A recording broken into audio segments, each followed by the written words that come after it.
Hello दोस्तों, नमस्कार। स्वागत है आप सभी का एग्जाम धुन में। दोस्तों, एडेड जूनियर शिक्षक भर्ती की परीक्षा बहुत ही जल्द होने वाली है। समय कम है और बहुत कम समय में बहुत ज़्यादा आप सभी को पढ़ना है। टेंशन आपको भी है और हमें भी है। तो चलिए इस दौर को थोड़ा सा हम और उत्साहित ढंग से पढ़ते हैं। और आज का जो ये वीडियो है सामान्य विज्ञान, और वो भी SCRT का निचोड़ 100 ऐसे प्रश्नों का यहाँ पर तड़का लगने वाला है कि आपको लगेगा कि जो पूरी SCRT है वो हमारे दिमाग में घूम चुकी है। तो ऐसे फैक्ट्स हैं, छुटपुट फैक्ट्स हैं, तो देखन में छोटे लगें घाव करें गंभीर, ये वाली कहानी है। 6 to 8 वाले हैं, स्पेशली 8th का निचोड़ है। तो देखते हैं फटाफट। तो चलिए शुरू करते हैं।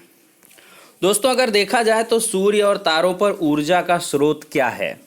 Abundant source of energy in sun and stars ये क्या है? दोस्तों, हाइड्रोजन का हीलियम में परिवर्तन है। देखिए, जो नाभिकीय संलयन की अभिक्रिया होती है हाइड्रोजन हीलियम के मध्य, तो उसी के कारण क्या है, सूर्य एक अपार ऊर्जा का स्रोत है। ठीक है, ये काफ़ी इंपॉर्टेंट फैक्ट रहने वाला है। दोस्तों, अगला प्रश्न है, मनुष्य के कान में हड्डियों की संख्या कितनी होती है? तो कान में हड्डियां होती हैं 6, और जो मनुष्य के शरीर में सबसे छोटी हड्डी होती है वो कान की स्टेपीज हड्डी होती है, और जो जांघ की फीमर होती है वो शरीर की सबसे बड़ी हड्डी होती है।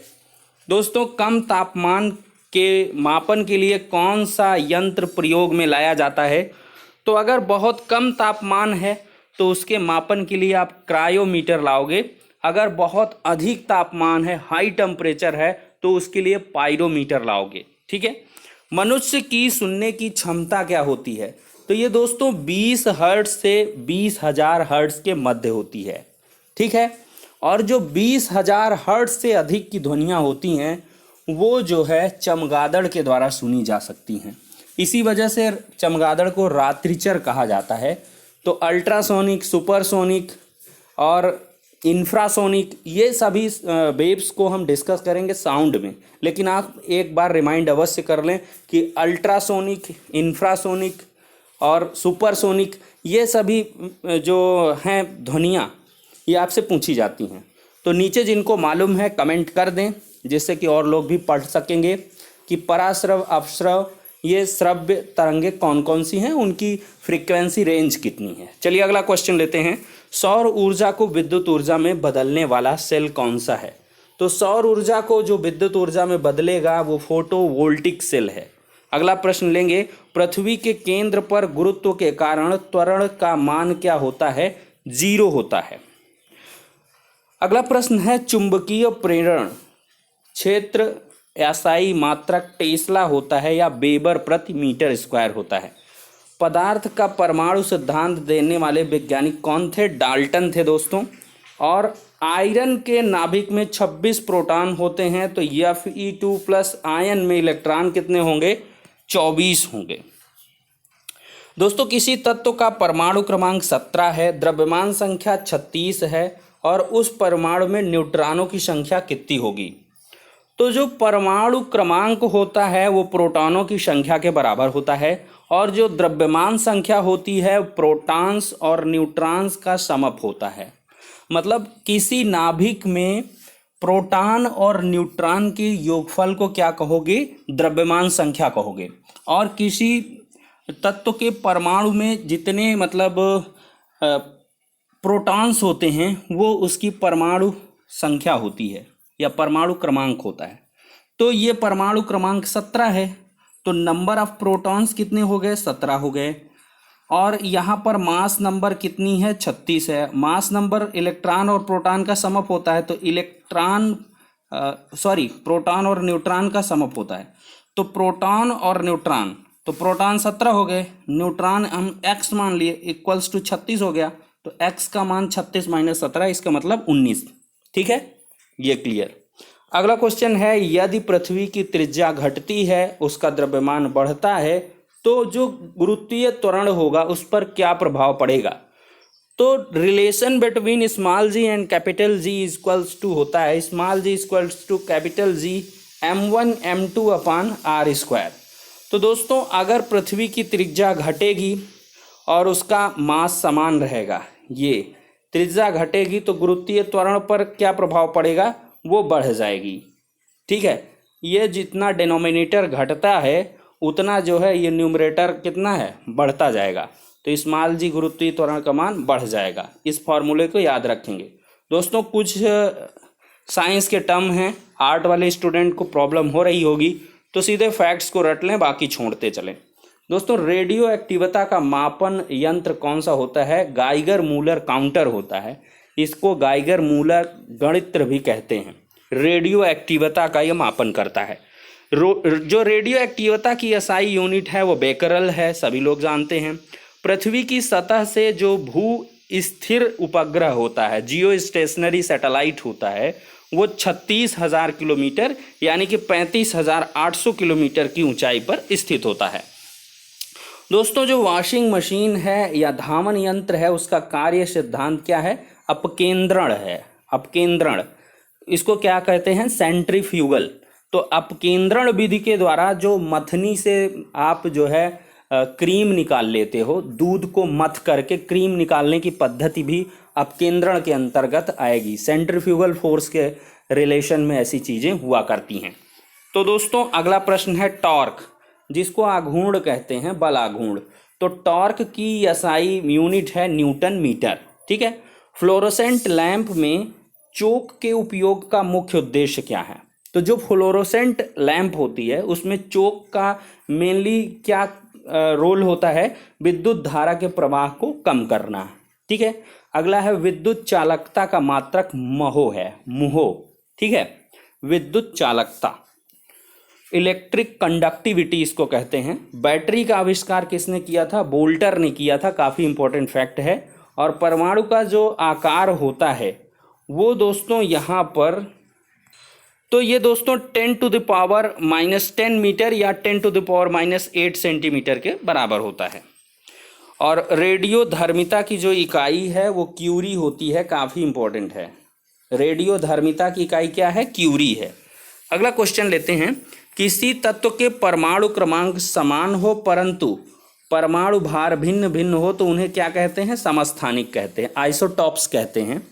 किसी तत्व के परमाणु क्रमांक समान हो और परमाणु भार भिन्न भिन्न हो तो उनको क्या कहोगे, समस्थानिक कहोगे। जैसे हाइड्रोजन के 3 समस्थानिक हैं, 1H1, 1H2, 1H3।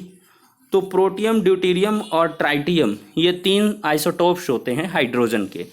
अब देखेंगे दोस्तों समभारिक क्या होता है। किसी तत्व के अगर परमाणु भार समान हो गया, परमाणु क्रमांक अलग अलग है, तो वो क्या होते हैं, समभारिक कहलाते हैं। ठीक है, आइसोबार्स कहते हैं। रेडियो एक्टिवता के दौरान किरणों का उत्सर्जन होता है। रेडियो एक्टिवता के दौरान किन किरणों का उत्सर्जन होता है, अल्फा, बीटा और गामा रेज का। दोस्तों बर्फ का गलनांक केल्विन में कितना होता है, -273 डिग्री। तो 273 डिग्री होगा सारी।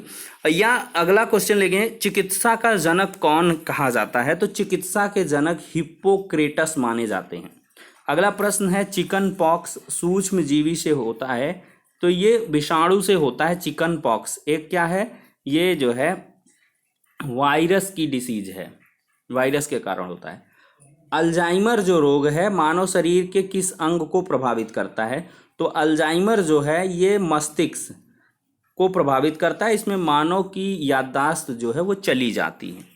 पीयूष ग्रंथि कहाँ स्थित होती है, तो ये मस्तिष्क में स्थित होती है। दोस्तों कार्यालयों में अगर देखा जाए सामान्यतः लोकल एरिया नेटवर्क का प्रयोग होता है। एक निश्चित क्रम में गणना परिकलन की जांच करने की विधि एल्गोरिथम कहलाती है। किसी एल्गोरिथम को कई चित्रों के उपयोग से दर्शाने पर जो चित्र मिलता है उसको क्या कहते हैं दोस्तों, फ्लो चार्ट कहते हैं। या अगला क्वेश्चन है, जाल की तरह कंप्यूटरों को जुड़ने को क्या कहेंगे, नेटवर्किंग कहेंगे। दोस्तों वाइड एरिया नेटवर्क जो होता है वैन, ये जुड़े होते हैं सैटेलाइट इससे। इलेक्ट्रॉनिक मेल क्या होता है, ईमेल को इलेक्ट्रॉनिक मेल कहते हैं। एड्रेस बार पर नाम लिखते हैं किसका, वेबसाइट का। दोस्तों नेट स्केप नेविगेटर क्या है? ये एक ब्राउज़र है। नेट स्केप नेविगेटर क्या है? एक ब्राउज़र है। ईमेल देखने के लिए क्लिक करते हैं इनबॉक्स में। और इंटरनेट सेवा प्रदाता कौन है? ISP, internet service provider. Internet में मुख्यतः शब्दावली प्रयुक्त होती है world wide web, website, browser, hot link, earl, ये सभी। यूआरएल का फुल फॉर्म कभी कभी पूछेगा, यूनिफॉर्म रिसोर्स लोकेटर होता है। और दोस्तों नवीकरणीय ऊर्जा के स्रोत कौन है? जल है, पवन है, जैव गैस है, सूर्य का प्रकाश है। अनवीकरणीय जिनका मतलब नॉन रिन्यूएबल हैं, जो रिन्यूएबल, उनको कोयला और पेट्रोलियम, जो मतलब एक बार यूज कर लिया दोबारा वो मिलेगा नहीं। दोस्तों मुख्य ठोस ईंधन हैं लकड़ी, कृषि अपशिष्ट, उपले या गोबर के कंडे या कोयला। द्रव ईंधन क्या है? मिट्टी का तेल हो गया, पेट्रोल हो गया, डीजल हो गया, ये द्रव ईंधन है। दोस्तों जब किसी भारी तत्व का नाभिक हल्के नाभिकों में टूटता है तो ये क्या होता है? अत्यधिक परमाणु में ऊर्जा मुक्त होती है। दोस्तों कार्बन और उसके यौगिक कहाँ पाए जाते हैं? सभी सजीवों में पाए जाते हैं। कार्बन के दो अपर रूप कौन से हैं? दो अपर रूप है कार्बन के, क्रिस्टलीय और अक्रिस्टलीय। क्रिस्टलीय अपर रूप जो एलोट्रॉप्स हैं उसमें ग्रेफाइट आएगा, हीरा आएगा, फुलरीन आएगा। और अक्रिस्टलीय में चारकोल है, काजल है, कोक है, कार्बन गैस है, ये सब। दोस्तों कठोरतम प्राकृतिक पदार्थ क्या है? हीरा है। मुलायम व स्नेहक पदार्थ ग्रेफाइट है। प्राकृतिक गैस, इसको मीथेन गैस को कहते हैं या जिसको मार्स गैस भी कहते हैं। दोस्तों अगला क्वेश्चन है, स्वच्छ ईंधन कंप्रेस्ड नेचुरल गैस में मिलता है सीएनजी से। गैसीय ईंधन में अगर हम बात करें तो मेथेन और कार्बन डाइऑक्साइड को गोबर गैस कहेंगे, हाइड्रोजन और कार्बन मोनोऑक्साइड को वाटर गैस कहेंगे, और प्रोड्यूसर गैस द्रवित एलपीजी, संपीड़ित प्राकृतिक गैस, ये सीएनजी होती है। अगला प्रश्न लेते हैं, कार्बन किस में पाया जाता है, कितनी क्वांटिटी में? तो भूरे कोयले, डायमर कोयले और कार्बन और एंथ्रासाइट कोयले में। तो लिग्नाइट में कार्बन की मात्रा है 38%, बिटुमिनस में कितना है? 65%, और सबसे ज़्यादा एंथ्रासाइट में है 96%। पेट्रोलियम के संगठक और उपयोग देखेंगे। जो पेट्रोलियम गैस होती है उसका प्रयोग एलपीजी के रूप में, पेट्रोल का प्रयोग मोटर, विमानों में और शुष्क धुलाई में, नेफ्था का प्रयोग यूरिया निर्माण में होता है, केरोसिन का प्रयोग स्टोव लैंपों में ईंधन के रूप में, डीजल का प्रयोग भारी मोटर वाहनों जनरेटर में, पैराफिन का वैसलीन और मोमबत्ती बनाने में, बिटुमेन का प्रयोग पेंट और सड़क निर्माण में।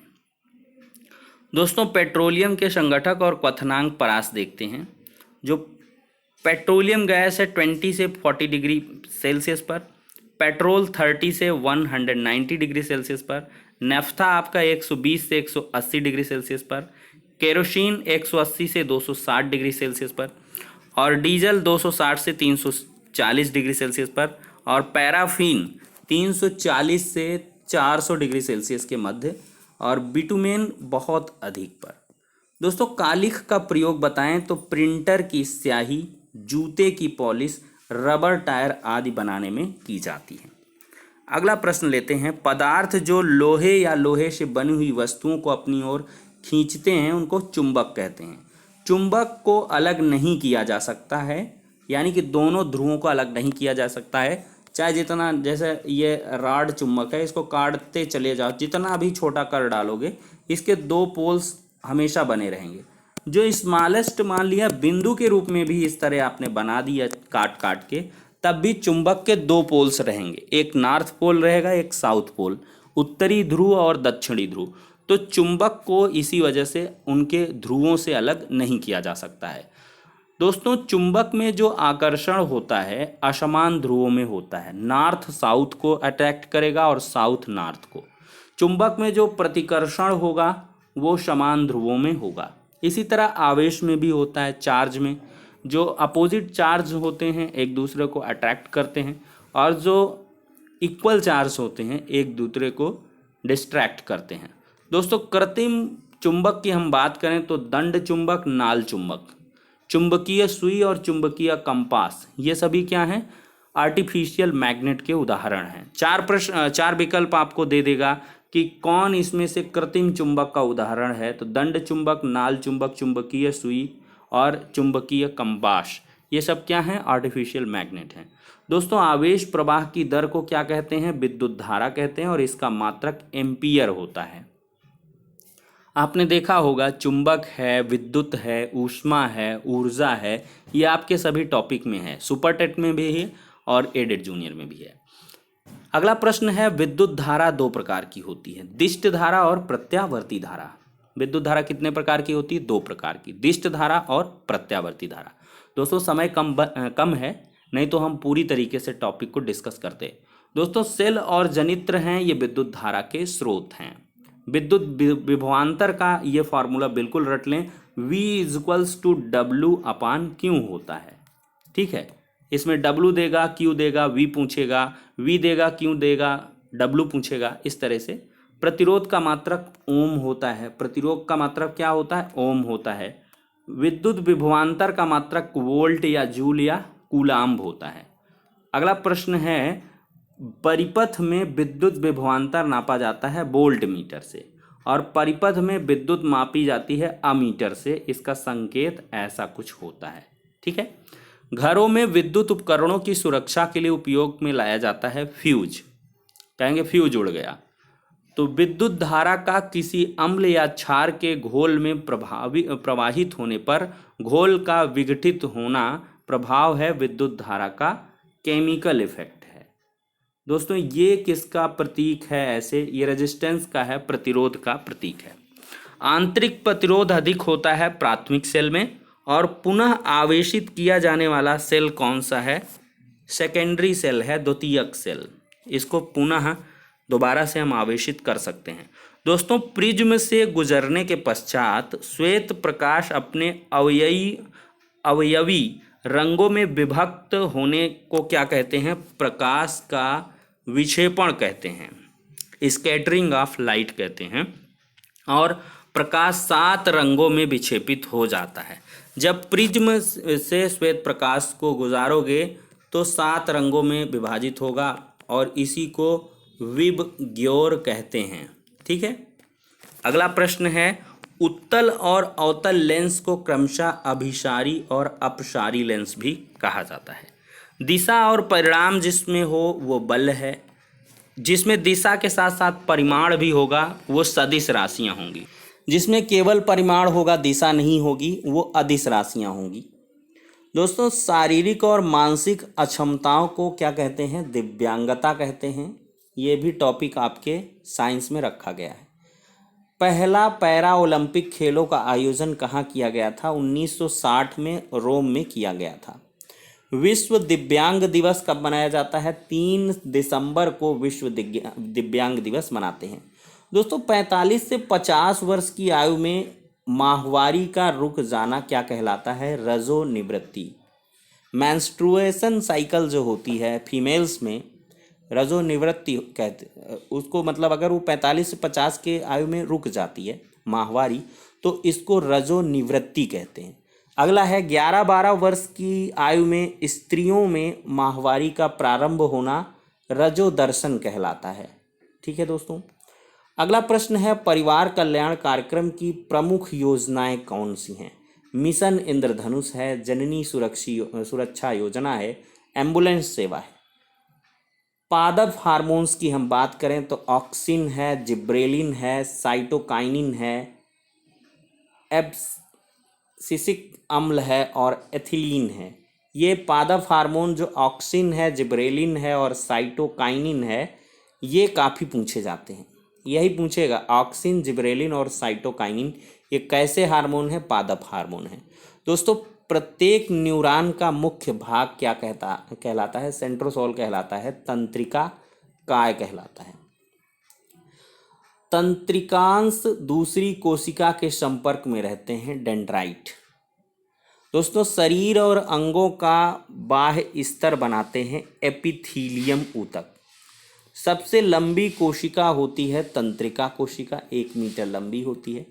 नींबू में कैंकर रोग जो होता है जैंथोमोन्स नामक जीवाणु के कारण, जैंथोमोनस किस जीवाणु के कारण नींबू में कैंकर रोग हो जाता है? यह प्रश्न पूछेगा कि नींबू में कौन सा रोग हो जाता है, तो कैंकर, खैरा, लीफ कर्ल ऑफ कुकरबिट, कुछ भी लिख देगा।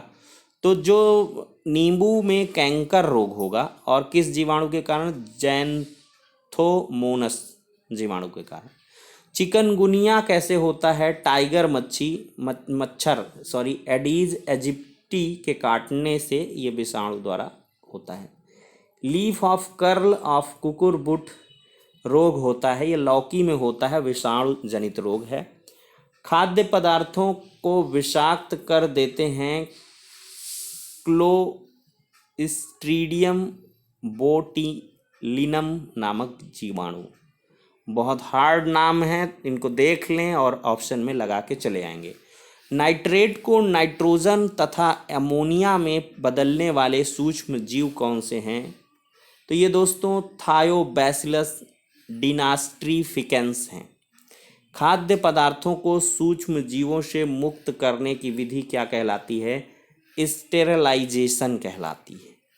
आनुवांशिक अभियांत्रिकी में प्रयुक्त सूक्ष्म जीव कौन से कहलाते हैं? इसेरिकिया कोलाई और ईस्ट, ये आनुवांशिक अभियांत्रिकी में प्रयुक्त होने वाले सूक्ष्म जीव हैं दोस्तों। तो फिलहाल के लिए 20 मिनट का ये वीडियो हो चुका है। काफ़ी सारे फैक्ट डिस्कस किए जा चुके हैं। अब साइंस की जो MCQ सीरीज़ है वो बहुत जल्द चलाएंगे और उसमें आपको कम से कम 500 क्वेश्चन डिस्कस करा देंगे, तो साइंस वालों का काम हो जाएगा। करंट अफेयर्स में जो आप डिमांड कर रहे हैं, एक मैराथन क्लास की, एक पुरस्कार वाली और एक आपका स्पोर्ट्स वाली, उसको भी लेके आएंगे, टेंशन ना लें, कंटेंट तैयार किया जाए।